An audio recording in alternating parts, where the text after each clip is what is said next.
Tailoring ఎంత బాగా వచ్చినా కస్టమర్ ముందు మనం మాట్లాడే కొన్ని మాటల వల్లే వాళ్ళు మళ్ళీ మన దగ్గరికి రాకుండా పోవచ్చు. మనం సరదాగా అన్న మాటే వాళ్ళకి బాధగా అనిపించవచ్చు. అందుకే ప్రతి టైలర్ కస్టమర్తో మాట్లాడేటప్పుడు ఈ 7 మాటలు మాత్రం అస్సలు అనకూడదు. చివరి మాట అయితే మనలో చాలామంది తెలియకుండానే అంటూ ఉంటారు. Hello, hi everyone, welcome back to my channel Parveen tailoring and blogs. Tailoring చేసే ప్రతి ఒక్కరి పని బాగా రావడం ఎంత ముఖ్యమో కస్టమర్తో ఎలా మాట్లాడాలో తెలుసుకోవడం కూడా అంతే ముఖ్యం. ఎందుకంటే ఒక కస్టమర్ మన దగ్గర బ్లౌజ్ కుట్టించుకొని వెళ్ళిపోవడం మాత్రమే కాదు, మన మాట తీరు నచ్చితే మళ్ళీ వస్తారు, ఇంకో ఇద్దరిని కూడా తీసుకొస్తారు. కానీ మనం తెలియకుండా మాట్లాడే కొన్ని మాటల వల్ల మంచి కస్టమర్ కూడా దూరం అయిపోవచ్చు. అందుకే ఈరోజు టైలర్లు కస్టమర్తో మాట్లాడేటప్పుడు ఎప్పుడు అనుకూడని 7 మాటలు ఏంటో చూద్దాం.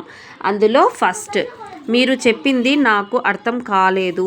కస్టమర్ తనకు కావాల్సిన డిజైన్ మనకి సరిగ్గా అర్థం కాకపోవచ్చు, కానీ మీరు చెప్పింది నాకు అర్థం కాలేదు అని కోపంగా లేదా విసుగ్గా చెప్పకండి. దాని బదులు మీకు కావాల్సింది ఇలా కదా అండి, ఒకసారి నాకు క్లియర్గా చెప్పండి, నేను సరిగ్గా చేసేస్తాను అని అడగండి. అప్పుడు కస్టమర్కి మనం తన మాట వినడానికి సిద్ధంగా ఉన్నామని అనిపిస్తుంది. ఇప్పుడు నేను ఒక బ్లౌజ్ కటింగ్ అయితే చేస్తున్నానండి, డిజైనర్ బ్లౌజ్ అనమాట. మీరు ఎలా అనేది ఇక్కడ చూస్తూ ఉంటే మీకే అర్థమైపోతుంది అనమాట. ఈ సైజ్ వచ్చేసి 35 సైజ్ బ్లౌజ్ అయితే కటింగ్ చేస్తున్నాను. మీలో ఎవరికైనా ఈ సైజ్ కావాలి అనుకుంటే మీరు చూసి అదే విధంగా మీరు ఫాలో అయితే సరిపోతుంది అనమాట. ఇప్పుడు టిప్ నెంబర్ 2 అయితే చూస్తాం. ఇది నాకు రాదు అంటే కొత్త డిజైన్ అయినా కొత్త ప్యాటర్న్ అయినా వెంటనే నాకు రాదు అని చెప్పకండి. నిజంగా మనకి చెయ్యడం రాకపోతే కూడా ఈ డిజైన్ నేను చూసి మీకు ఎలా బాగా చేయాలో చెబుతాను అని చెప్పొచ్చు. మనకి రాని పని ఒప్పుకొని తప్పు చేయడం కూడా మంచిది కాదు, కానీ మాట్లాడే విధానం మాత్రం చాలా ముఖ్యం. బ్లౌజ్ యొక్క లెంత్ని అలాగే బ్లౌజ్ యొక్క విడ్త్ని నేనైతే ఇక్కడ డ్రా చేస్తున్నాను.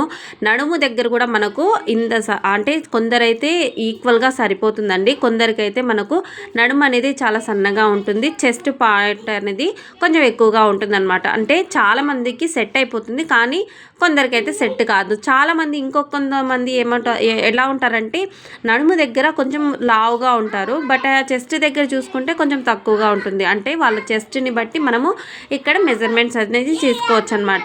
ఈ మెజర్మెంట్స్లో అయితే నాకు నడుము అనేది సన్నగా వచ్చిందనమాట. అంటే ఒక 1 ఇంచ్ అనేది వేరియేషన్ వచ్చింది. దానివల్ల నేను మళ్ళీ ఇలా చేస్తున్నాను, మీకు చూపించడానికి ఇలా వేసాను. అలా కూడా వేసుకోవచ్చు, ఇలా కూడా వేసుకోవచ్చు. ఒకవేళ మనం లూజ్గా కుట్టు వేసుకుంటే కనుక తర్వాత స్టిచ్చింగ్ చేసేటప్పుడు మనం అడ్జస్ట్మెంట్ అనేది చేసుకోవచ్చు అనమాట. ఓకేనా, ఈ డిజైన్ కూడా చాలా ఈజీగా చేసుకోవచ్చు అనమాట. క్యాన్వాస్ మీద కటింగ్ చేయడం కూడా ఈ డిజైన్లో నేను చూపించాను. అస్సలు స్కిప్ చేయకుండా పూర్తి వీడియోని చూడండి. అండ్ ఇందులో థర్డ్ టిప్ని తెలుసుకుందాము. ఇంత చిన్న పనికి ఇంత అడుగుతున్నారా? కస్టమర్ ధర గురించి అడగొచ్చు, మనకి తక్కువగా అనిపించవచ్చు, కానీ వాళ్ళతో వాదించకుండా అండి. ఇందులో fitting, finishing, lining, design work ఉన్నాయి, అందుకే ఈ ప్రైస్ అవుతుంది అని మన ఛార్జ్ ఎందుకో వివరించండి. మన పని విలువ మనమే గౌరవిస్తే కస్టమర్ కూడా గౌరవించే అవకాశం అయితే ఉంటుంది. ఓకేనా, ఇప్పుడు నేను ఇక్కడ బోట్ నెక్ టైప్లో మనము నెక్ డ్రా చేశానమాట. కింద డిజైన్ వచ్చేసి ఇది నేను జస్ట్ మీకు చూపించడానికి ఈ డిజైన్ అనేది వేస్తున్నానండి, జస్ట్ మీకు క్లారిటీగా ఉంటుంది అనేసి. ఇక్కడైతే నేను కటింగ్ చెయ్యను, నేను తర్వాత పేపర్ క్యాన్వాస్ మీద కటింగ్ చేస్తాను అనమాట. మీకు జస్ట్ వివరించడానికి నేను చూపిస్తున్నాను. మీకు ఏమైనా డౌట్స్ ఉంటే కామెంట్లో చెప్పడం అయితే అస్సలు మర్చిపోవద్దండి. నేను మీకు మోటివేట్ చేస్తూ వీడియోస్ అయితే చెప్పాలి అనుకున్నాను. నేను ముందు వీడియోస్లో కూడా చెప్పానమాట. దేని గురించి అంటే నేను మీకు వీడియోస్ చెప్పడం కంటే మీకు మోటివేట్ చేస్తూ చెప్తే ఇంకా బాగుంటుంది అనిపించింది నాకైతే. అందుకోసమే నేనైతే మోటివేట్ వీడియోస్ అయితే చేస్తున్నాను. చాలామంది టైలరింగ్ వచ్చు కానీ తను మనకు బద్ధకంతో పక్కన ఉండిపోవడం, కస్టమర్లతో ఏం మాట్లాడాలో తెలియక సైలెంట్ అయిపోవడం, అలాగే కస్టమర్లు రావట్లేదు అనేసి బాధపడడం, కొత్త కస్టమర్లు వస్తున్నారు కానీ పాత కస్టమర్లు ఎందుకు రావడం లేదు అనే వీడియోస్ కూడా నేను ముందటి వీడియోలో చేస్తూ ఉన్నానన్నమాట. మీరు చూడండి, సిరీస్ లాగా చేశానంటే నా టైలరింగ్లో నాకు ఎదురు వచ్చిన సమస్యలన్నీ నేను మీతో షేర్ చేసుకోవాలి అనుకున్నానమాట. కాబట్టి నేను సేమ్ మీతో షేర్ చేసుకోవాలి అనుకున్నాను కాబట్టే ఈ సిరీస్ అయితే స్టార్ట్ చేశానండి. ఇప్పుడు ఇది 6th సిరీస్ అనమాట. అంటే నేను స్టార్ట్ చేసి ఈ మంత్ మొత్తం నాకు ఈ సిరీస్తోనే డైలీ ఒక వీడియో అయితే అప్లోడ్ చేస్తాను. 6:30కి మన వీడియో అయితే అప్లోడ్ అవుతుందండి. అస్సలు మిస్ చేసుకోకుండా వీడియోని అయితే పూర్తిగా చూడండి. మీకే అర్థమవుతుంది ఎలా చేయాలి, ఎలా మోటివేట్ అవ్వాలి, మనం ఎలా కస్టమర్స్తో మాట్లాడాలి అనే చిన్న చిన్న పాయింట్స్ కూడా మనము అబ్జర్వ్ చేసుకోవాలన్నమాట. మనము ఆ చిన్న పాయింటే కదా అనుకుంటాము, బట్ ఆ చిన్న పాయింట్నే మనము నెగ్లెక్ట్ చేసేస్తామన్నమాట.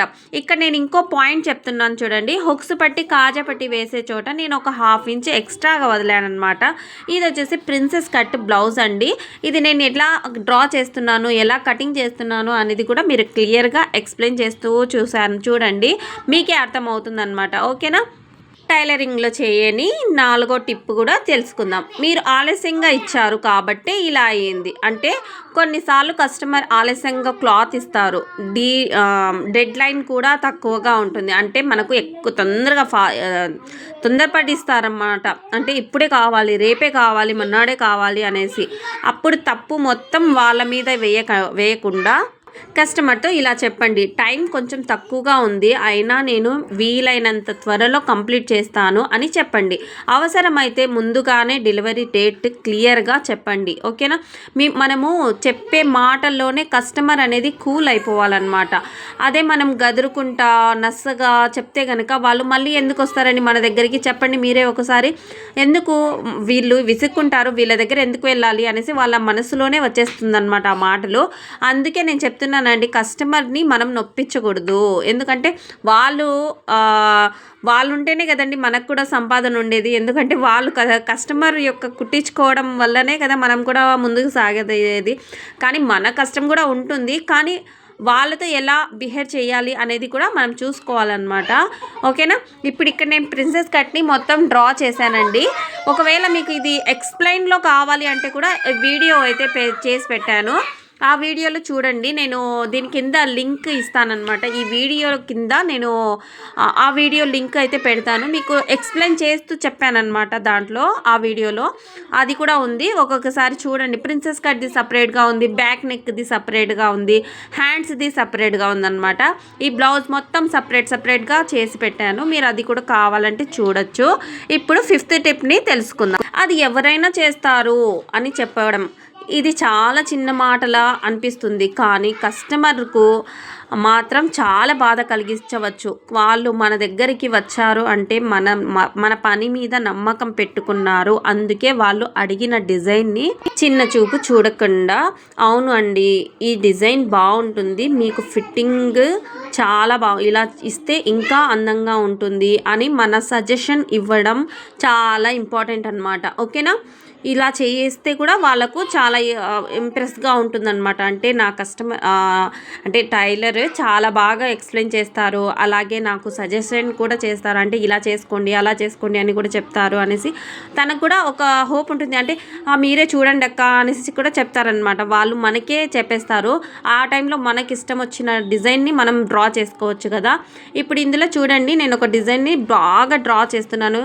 ఇంకొక విషయం ఇక్కడ గుర్తుపెట్టుకోండి, క్యాన్వాస్ మీద నేను డ్రా చేసేటప్పుడు ఏం చేస్తున్నానంటే షోల్డర్ దగ్గర, అంటే మన పై భాగంలో వచ్చేసి 3 ఇంచెస్ అయితే పెట్టానన్నమాట.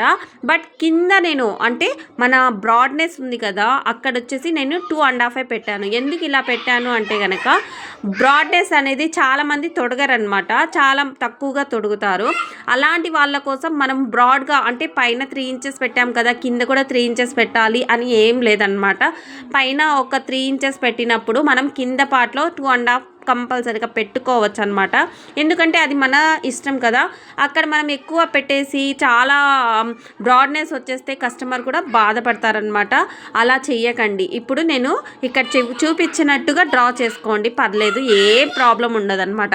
ఇప్పుడు 6th టిప్ని మనం తెలుసుకుందాం. మీకు నచ్చకపోతే ఇంకెక్కడైనా చేయించుకోండి అనే మాటలు కూడా మాట్లాడకూడదండి. ఈ మాట మాత్రం అస్సలు అనకండి. కస్టమర్తో చిన్న మిస్అండర్స్టాండింగ్ వచ్చినప్పుడు కోపంతో ఈ మాట వచ్చేస్తుంది. కానీ మనం ఒక్క కస్టమర్ని మాత్రమే కోల్పోవడం కాదు, వాళ్ళ ద్వారా వచ్చే ఇంకో కస్టమర్లను కూడా కోల్పోయే ఛాన్స్ ఉంటుంది. సమస్య ఏదైనా మీకు నచ్చలేదంటే ఏం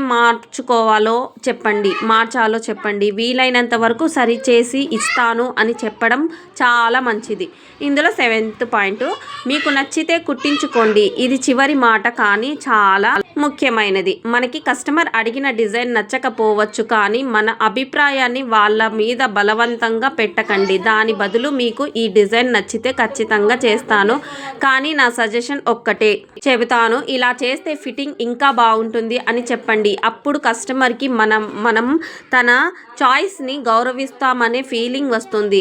చూసారు కదా, టైలరింగ్ మన చేతి పని ఎంత ముఖ్యమో మన నోటి మాట కూడా అంతే ముఖ్యం. ఒక మంచి కస్టమర్ని సంపాదించడానికి మనకి చాలా రోజులు పట్టవచ్చు, కానీ ఒక్క తప్పు మాటతో వాళ్ళని కోల్పోవడం మాత్రం ఒక్క నిమిషం చాలు.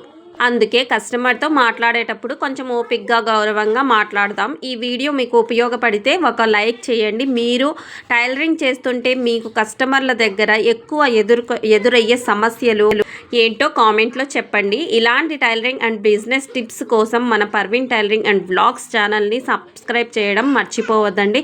మళ్ళీ ఇంకొక యూస్ఫుల్ వీడియోతో కలుద్దాం. ఇప్పుడు ఈ బ్లౌజ్ కటింగ్ మొత్తం కంప్లీట్ అయిపోయింది కదండి. హ్యాండ్స్ అయితే కొంచెం నా దగ్గర అంటే పూర్తి వీడియో రాలేకపోయింది, బట్ వేరే లింక్స్ అయితే ఇస్తానండి. ఈ వీడియోస్ అన్నీ ఒక్కొక్కటి నేను చేసి పెట్టాను. ఆ వీడియోస్ చూస్తూ మీరు నేర్చుకోవచ్చు. వీడియో అంతే అండి. Thank you, bye.